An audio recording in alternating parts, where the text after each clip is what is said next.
Hey, what's up, everybody? Welcome to episode number 28 here on season 2.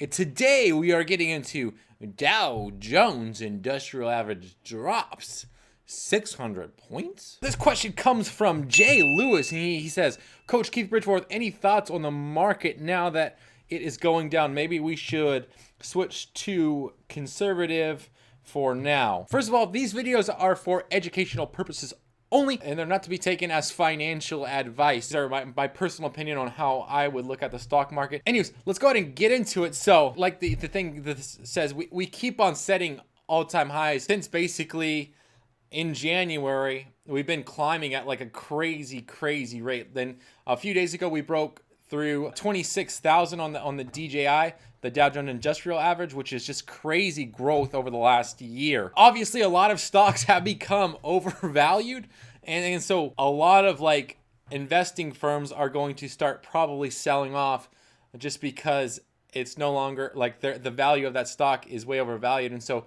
they know that it's going to be retraced. However, drops like this in the market don't affect me all that much. Obviously, they affect my portfolios and that kind of thing. Like I went from on stash, I went from an account of almost of 19% down to 17.5%, which is, you know, a lot of money. It's like 1.5% on the account. The reason why I would say it doesn't really affect me that much is because I never invest more than what I'm willing to lose or what I can afford to lose. Like every single month, I do about $200 of investments towards the stock market.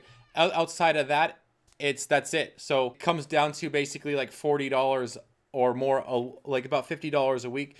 And at that point, I feel like I can afford to lose $50 a week, and the risk I think outweighs the benefit. The benefit outweighs the risk of investing into the stock market or just investments in general. My strategy will continue to be the same. On Acorns, I'll be switching into a more conservative portfolio here in late March. Anyways, that should expose me to about 40% into bonds, which I think is great, especially moving forward in 2018, 2019, because I think that, like you said, the market is definitely growing, and this might be the all-time high that we'll see for the next couple of years. Who knows? We don't really, it's hard to predict that. On stash, obviously, I'm going to be exposing myself to a lot more bonds, probably 10 to 15% into bonds after I own every single ETF. This year is definitely going to be a slower growth year for me. It's going to be more about protecting my assets moving forward into the coming years, especially long term. And then lastly, on Robinhood, I do a lot of long-term investing on Robinhood. I do about half of my portfolio is allocated towards swing trading. So a lot of that money that swing trades is liquid anyways. And so if, for instance, if a lot of my long-term investing stocks were to drop, I would be able to take some of my liquid assets, cash that's on Robinhood, and reinvest back into those dropping ETFs that now have become undervalued, and then also continue to swing trade more or less on Robinhood. However, I think if you're looking to like change your strategy, moving into a market correction or just a few negative days, then like you got to ask yourself, like, was your strategy in the beginning, like, what was it a strong strategy to begin with, or is it something that's always going to be changing? For me, I believe in my strategy. I believe that it's going to work long term. So it's not something that gets changed all that often. I usually assess it about once, maybe every 4 months, and then also once a year is when I start like overall implementing the changes. That's why I come out with like my strategy looking forward in 2018 for both Stash, Robinhood, Acorns, and so on and so forth. But my overall strategy is not going to change. I'm going to still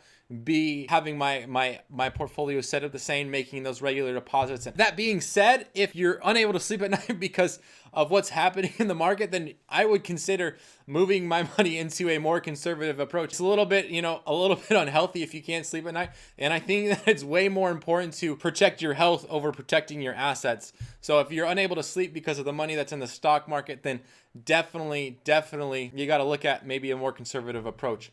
But let's go ahead and take a look at the DJIA real quickly on the screen. This is since basically inception, which would be around the 1976. So as you can see, you know, we had a little bit of a correction here. Around here, we had some correction. This was the 2008 correction. We dropped from about 14 down to about 7.6-ish.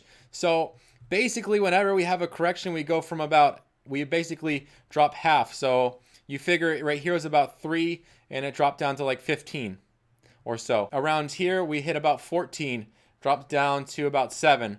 Same thing. So we've got this huge run up over the last, well, since 2009, This would be 2002, 2009, right about here. So we've got this huge run up. Obviously, if you've been invested for the last like 10 years, like you're doing pretty good. I would expect from around here us to see another half on that. So maybe at 30 is when we'll see the correction. That's just my speculation, or we might even see it here sooner. My strategy is not going to change. Like, look at this. If you would have continued making regular deposits going into here, boom, you would be like, you would be sitting pretty right now. That's all I'm saying.